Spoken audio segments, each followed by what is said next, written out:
Online zero balance account open करने के लिए इंडसइंड बैंक आपके लिए ग्रेट चॉइस हो सकता है। इंडसइंड बैंक में आप अपने मोबाइल फोन से ऑनलाइन फुल केवाईसी के साथ एक जीरो बैलेंस अकाउंट ओपन कर सकते हैं। सो आज के इस वीडियो में मैं आपको इंडसइंड बैंक में सेविंग्स अकाउंट ओपन करने के बेनिफिट्स और इसका complete process step by step दिखाने वाला हूँ।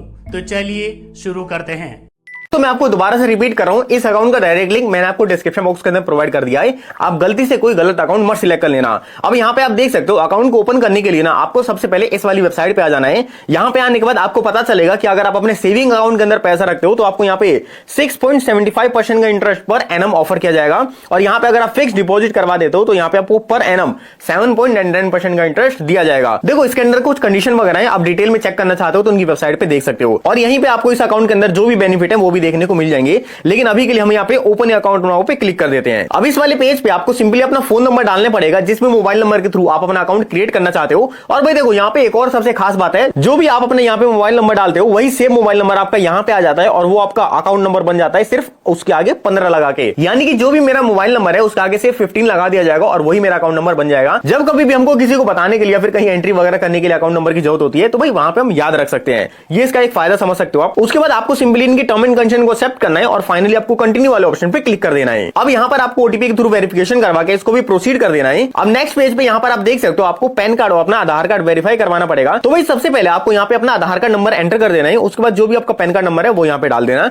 उसके बाद आपको इनकी टर्म एंड कंडीशन को एक्सेप्ट करना है और सिंपली प्रोसीड कर देना है। अब यहां पर आप देख सकते हो आपके आधार कार्ड के साथ लिंक मोबाइल नंबर पे एक ओटीपी भेजा जाएगा। उस ओटीपी को आपको सिंपली यहां पे एंटर करना है और दोबारा से इनकी टर्म एंड कंडीशन को एक्सेप्ट करना है और फाइनली आपको इस पेज को भी प्रोसीड कर देना है। अब दोस्तों यहां पर आप देख सकते हो आपको इस वाले पेज पे अपनी थोड़ी बहुत पर्सनल डिटेल डालनी पड़ेगी। जैसे कि सबसे पहले आपसे ईमेल आईडी पूछी जा रही है तो भाई आप अपनी ईमेल आईडी वही देना जो ईमेल आईडी आप पर्सनली यूज करते हो। उसके बाद आपको सिंपली अपने यहाँ पे मैरिटल स्टेटस सिलेक्ट करना पड़ेगा। यहाँ पर आप देख सकते हो सिंगल मैरिड जो भी हो आप अपनी मर्जी के हिसाब से बता सकते हो। उसके बाद आपको अपनी मदर नेम और फादर नेम यहाँ पे डालना पड़ेगा और भाई अगर आप मैरिड हो तो आप अपने हस्बैंड का नाम भी यहाँ पे डाल सकते हो। उसके बाद फाइनली आपके पास ऑक्यूपेशन सिलेक्ट करने का ऑप्शन आ जाएगा। अब यहाँ पर आप देख सकते हो ऑक्यूपेशन के अंदर आप जो भी हो ना आप यहाँ पे बता सकते हो। भाई देखो हमारा कोई क्रेडिट कार्ड वगैरह तो हो नहीं रहा कि भाई हमको यहाँ पे सैलरी या फिर सेल्फ एम्प्लॉयड डालना पड़ेगा। आप स्टूडेंट हाउसवाइफ मतलब जो भी हो आप अपनी मर्जी के हिसाब से यहाँ पे बता सकते हो। उसके बाद आपसे ये फील्ड पूछा जा रहा है कि भाई आप किस फील्ड के अंदर अपना काम करते हो तो वो फील्ड आपको यहाँ पे सिलेक्ट कर देना है। उसके बाद इसको भी प्रोसीड कर देना है। यहाँ पे आप देख सकते हो मैंने दोनों चीजें फिलअप कर दिया। अब यहाँ पे मेरे से ग्रॉस मंथली इनकम पूछा जा रहा है तो भाई आपकी जो भी इनकम हो आप यहाँ पे बता सकते हो। एग्जाम्पल के लिए अगर आप मंथली अप टू 10,000 रुपीज तक भी अर्न करते हो वो भी आप बता सकते हो या फिर आप इनमें से कोई सा भी सिलेक्ट कर सकते हो। अब दोस्तों यहाँ पर मेरे पास एड्रेस वेरिफिकेशन करने को बोला जा रहा है। यहाँ पर आप देख सकते हो सबसे पहले मेरा परमानेंट एड्रेस यहाँ पे शो किया जा रहा है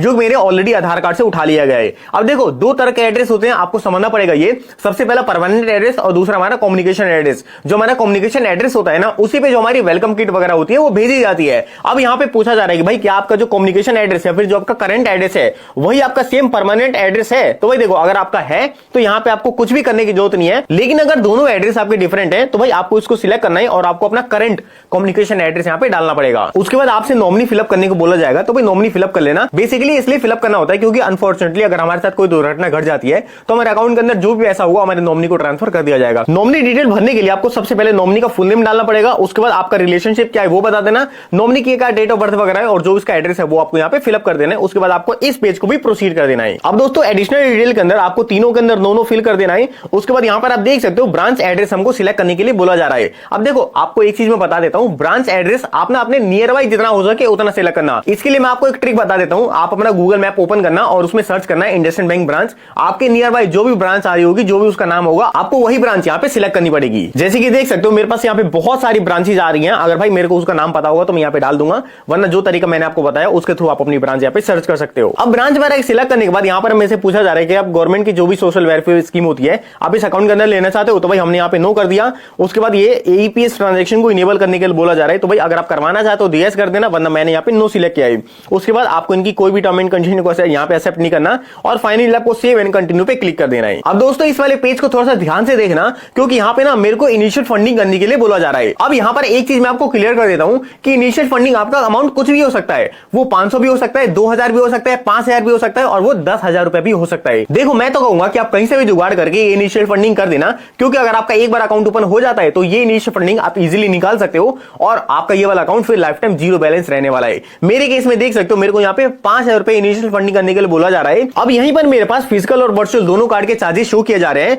देखो अगर मैं इनका सिर्फ वर्चुअल कार्ड लेता हूं तो ये मेरे को लाइफ टाइम फ्री मिलने वाला है, लेकिन फिजिकल कार्ड अगर आप लेते हो तो आपको 590 रुपए हर साल चार्ज देने पड़ेंगे। लेकिन दोस्तों मैं तो सिर्फ एक ही चीज कहना चाहता हूं कि भाई अगर आप अपना सिर्फ यूपीआई वगैरह चलाना चाहते हो तो आप अपने इस वर्चुअल कार्ड के थ्रू भी चला सकते हो। देख लेना भाई आपको अपनी रिक्वायरमेंट के हिसाब से कि आपको इसका फिजिकल कार्ड चाहिए या फिर नहीं चाहिए। मैंने अभी के लिए यहाँ पे सिंपली इसको नो कर दिया। अब यहाँ पे आपको फाइनली सेव एंड कंटिन्यू वाले ऑप्शन पे क्लिक कर देना है। अब दोस्तों इस वाले पेज को ना थोड़ा सा ध्यान से फिलअप करना। देखो अगर आप इंडसइंड बैंक के अभी नए नए कस्टमर बने हो तो यहाँ पे आपको सबसे पहले अपना यूजर नेम यहाँ पे बनाना पड़ेगा, उसके बाद एमपिन सेट करना पड़ेगा और उसको री एंटर कर देना। देखो मैं ऑलरेडी इंडसइंड बैंक का कस्टमर हूं तो मेरे को यहाँ पे कोई भी एमपिन वगैरह सेट करने की जरूरत नहीं है, लेकिन अगर आप नए कस्टमर हो तो भाई आप अपना एमपिन जरूर बना लेना, क्योंकि अकाउंट ओपन हो जाने के बाद आप इसी एमपिन के थ्रू इनकी एप्लीकेशन के अंदर लॉग इन कर सकते हो। मेरे केस में यहाँ पे मैंने ऑलरेडी इसको सिलेक्ट कर दिया कि भाई मेरा ऑलरेडी मोबाइल बैंकिंग है, मैं अभी के लिए नहीं बनाना चाहता हूं। उसके बाद अगर आप इनकी व्हाट्सएप बैंकिंग को सब्सक्राइब करना चाहते हो तो भाई आपको इनकी टर्म एंड कंडीशन को एक्सेप्ट कर लेना है। उसके बाद फाइनली आपको कंटिन्यू वाले ऑप्शन पे क्लिक कर देना है। अब यहाँ पर आप देख सकते हो अकाउंट समरी हमको दिखाया जा रहा है, जो भी हमने डिटेल फिलअप करी है वो आपको सारी चीज यहाँ पे शो कर जाएंगी।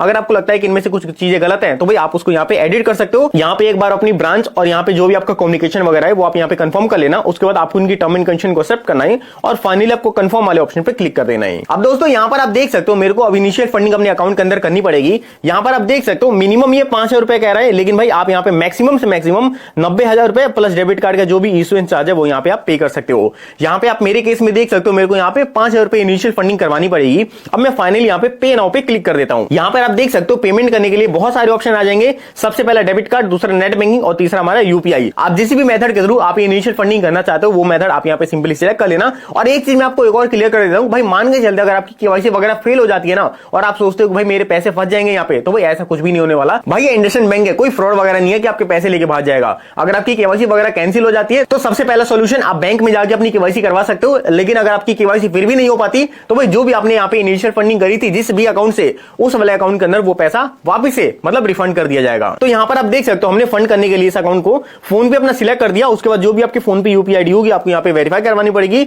उसके बाद सिंपली आपको इसको प्रोसीड कर देना है। अब मेरे फोन पे 5,000 रुपए इनिशियल फंडिंग करने के लिए बोला जाएगा, तो भाई जो भी मेरी यूपीआई पिन वगैरह होगी मैं उसको एंटर करके सिंपली ट्रांजेक्शन को प्रोसीड कर दूंगा। अब दोस्तों यहाँ पर आप फाइनली देख सकते हो इनिशियल फंडिंग कंप्लीट होने के बाद ना आपको अपनी यहाँ पे वीडियो केवाईसी भी कंप्लीट करवानी पड़ेगी। देखो संगी संग आप ये कंप्लीट करवा लेना। अगर कंप्लीट नहीं करवा पाते तो भाई आप इसको शेड्यूल भी करवा सकते हो। कस्टमर केयर से बात करके आप अपने वीडियो केवाईसी 1 दिन बाद या फिर 2 दिन बाद शेड्यूल करवा सकते हो। तो भाई अपने हिसाब से आप अपनी वीडियो केवाईसी करवा लेना। मैं सिंपली अभी के लिए इसको प्रोसीड कर देता हूं। लेकिन केवाईसी को कंप्लीट करवाने के लिए यहाँ पे सबसे पहले आप देख सकते हो आपके पास पेन पेपर होना चाहिए, पैन कार्ड होना चाहिए, आपकी लोकेशन इनेबल होनी चाहिए, आपके पास गुड कनेक्टिविटी होनी चाहिए और आपको जो डिवाइस है मतलब उस पे कैमरे वगैरह के परमिशन को इनेबल कर लेना। अब फाइनली आपको प्रोसीड वाले ऑप्शन पे क्लिक कर देना है। अब यहाँ पर आप देख सकते हो मेरे को 1 मिनट या फिर 30 सेकंड का वेट करना पड़ेगा। इंडसइंड बैंक की तरफ से जो भी एजेंट होगा वो मेरे साथ कनेक्ट हो जाएगा।